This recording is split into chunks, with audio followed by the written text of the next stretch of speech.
Local leaders are scrambling to find a solution to a funding crisis. This time, we're learning the government may have to fund the coroner's office if another funding source isn't established. Well, all this comes at a time where the government is already running out of money in its general fund. WDSU North Shore Bureau reporter Chantel Davis is in Lacombe, where she spoke to parish leaders about the dilemma. St. Tammany leaders tell me they are operating off of a surplus, and now so is the coroner's office. Both are in search for new funding, and now they are inviting you into the conversation. It's another funding hurdle for St. Tammany Parish, and now you're invited into the conversation.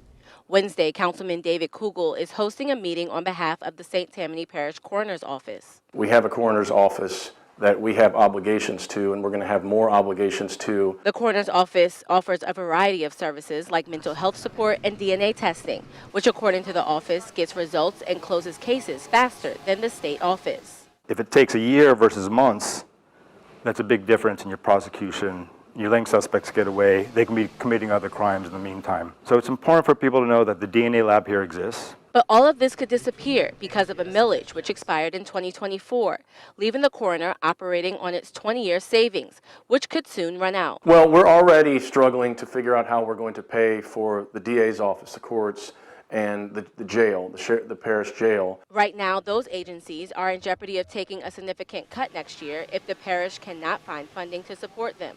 And if a millage is not renewed for the coroner's office. If he runs out of money, or whoever's in that office runs out of money, and they don't have a funding source, that's something else that's going to be taken from the same general fund. So it's a problem quickly approaching that's making an existing major problem of ours worse. However, one resident tells me he doesn't mind paying taxes, but an additional one right now is not the right time. Because I'm already poor, the gas price is already like $3. I could barely afford that half the time. I would just ask the public just to come, express your views, and just understand that we have an obligation to pay for the coroner's office and public safety. Wednesday night's meeting starts at 7 p.m. in the Levy building off of Military Road. I'm in Lacombe. Chantel Davis, WDSU News.